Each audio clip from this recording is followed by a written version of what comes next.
नमस्कार महाराष्ट्रातील माझ्या सर्व अभियोगिताधारक बंधू आणि भगिनींनो, सर्वांना श्री स्वामी समर्थ. पवित्र पोर्टल शिक्षक भरती 2025-26 स्टेट परीक्षा 3 आणि त्या ठिकाणी प्रेफरन्स देण्याची प्रक्रिया लवकरच सुरू होत आहे. आणि त्यापूर्वी 15 जूनपर्यंत संपूर्ण जी महाविद्यालये आहेत, विद्यालय आहेत, त्याच पद्धतीने झेडपी, नपा, मनपा यांना त्या ठिकाणी आदेशित करण्यात आलेलं आहे की तुमच्या संपूर्ण जागा पवित्र पोर्टलला द्या. त्या संदर्भात ज्या विद्यालयांच्या संच मान्यता बाकी आहेत त्यांना एकाच दिवसामध्ये ह्या संच मान्यता पूर्ण करून घेऊन त्या जागा अपलोड करण्याचे आदेश दिल्याचं आपल्याला या ठिकाणी शिक्षण उपसंचालक पुणे विभाग पुणे यांच्याकडून गेल्याचं पाहायला मिळतं आहे. आपण जर व्यवस्थितपणे हे पत्र समजून घेतलं तर सोबत यादी दिलेली आहे, ती यादी देखील आपण पाहूया. या ठिकाणी आपण जर पाहिलं तर संच मान्यता 2025-26 या जवळपास आपण 30 विद्यालय आणि महाविद्यालयांची संच मान्यता अजूनही अपूर्ण आहे. ती जर पूर्ण झाली तर त्या जागा पवित्र पोर्टलमार्फत भरल्या जातील, त्यांच्या जाहिराती आपल्याला पाहायला मिळतील. या ठिकाणी आपण जर पाहिलं तर उपरोक्त संदर्भासोबत यादीमधील कनिष्ठ महाविद्यालय आणि यांनी संच मान्यता पोर्टलवर आपल्या कनिष्ठ महाविद्यालयामधील माहिती अद्ययावत केली नसल्याने सन 2025-26 संच मान्यता जनरेट होण्यास अडचण निर्माण होत आहे. त्या अनुषंगाने आपल्या कनिष्ठ महाविद्यालयामधील 24-25 संच मान्यता, विद्यार्थी आधार माहिती, वैयक्तिक मान्यता, शालार्थ आदेश इत्यादी माहितीसह स्वतःचा लॅपटॉप व एका तंत्रस्नेही व्यक्तीसह SCM जोशी कॉलेज हडपसर पुणे इथे उद्या 6/6/2026 रोजी सकाळी 10 वाजता उपस्थित राहावे. म्हणजे 6 तारखेला ही संच मान्यता पूर्ण करून घेण्याची जबाबदारी त्या ठिकाणी आपण जर पाहिलं तर शिक्षण उपसंचालक यांनी घेतलेली आहे. तर आता हा आदेश आपण जर पाहिला तर सर्व कॉलेजच्या शिक्षकांना देखील दिल्याचं पाहायला मिळतं आहे. जर ह्या संपूर्ण संस्था आल्या, आता आपण ह्या संस्था नक्की कोणत्या आहेत त्या पाहून घेऊया. तर ज्या संस्थांची संच मान्यता बाकी आहे त्यांना आदेश देण्यात आलेले आहेत करून घ्या म्हणून. त्या ठिकाणी आपण जर पाहिलं तर पहा, या संस्थांच्या जागा जर आल्या तर 100% अभियोग्यताधारकांना याचा खूप मोठ्या प्रमाणावरती फायदा होईल.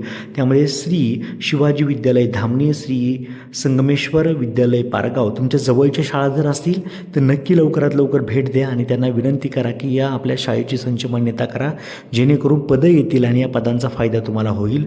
त्यानंतर महात्मा गांधी विद्यालय मनसर, हुतात्मा बाबू गेणू विद्यालय महाळुंगे पडवळ याच्यातल्या जास्तीत जास्त शाळा ह्या रयतच्या शाळा मला पाहायला मिळत आहेत. रयतच्या जागा जास्तीत जास्त आल्या तर नक्कीच त्याच्यामध्ये फायदा होऊ शकतो.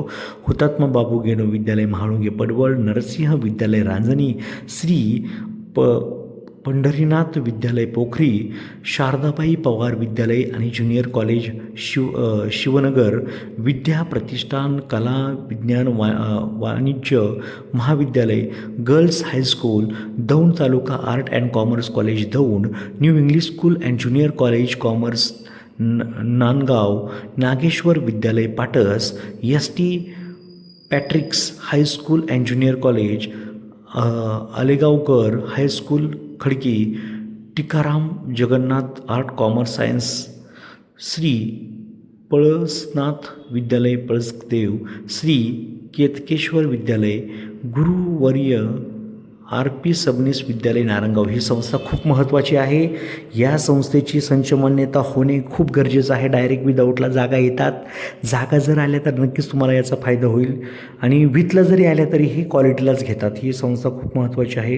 गुरुवर्य RP सबनीस महाविद्यालय नारायणगाव, श्री रंगदास स्वामी ज्युनियर कॉलेज आणि हे आणीची देखील खूप संस्था मोठी आहे. याच्यामध्ये खूप जागा असतात. BMCC college, MMCC college, Ness Wadia college of commerce, Chandrabhaga Baburao Tupe, Sadhana कन्या विद्यालय, Annasaheb Magar junior college, SP union high school, Baburaoji Gholap high school Sangvi, Bharatiya Jain Sangh high school, Shri Bhairavnath secondary and higher secondary school Bhosari ही आणीच्या संस्थेची ब्रांच आहे. SMT येथे माझा ही जी 28 नंबरला दिली यांच्या जागा खूप आल्या होत्या मागच्या फेजमध्ये. SMT आणि दुसरी गोष्ट जागासुद्धा खूप रिक्त आहे त्यांच्या. SMT गोदावरी हिंदी विद्यालय अँड ज्युनियर कॉलेज, हुतात्मा राजगुरू महाविद्यालय राजगुरुनगर अशा प्रकारची ही कॉलेज आहेत. त्यांना संच मान्यता करून घेण्याचे आदेश उपसंचालक यांनी दिल्याचं पाहायला मिळतं आहे आणि त्यांना तातडीने 6 जूनला त्या ठिकाणी त्यांची संच मान्यता करून घेण्याचे आदेश दिलेत, जेणेकरून 15 तारखेच्या आत ही संच मान्यता पूर्ण होईल. त्या ठिकाणी जागा किती रिक्त आहे त्या पाहून तुम्हाला त्या ठिकाणी जागा पोर्टलला दिल्याचं पाहायला मिळेल. तर सर्वांचं काम या भरतीमधून व्हावं यासाठी सर्वांना all the best. Thank you so much.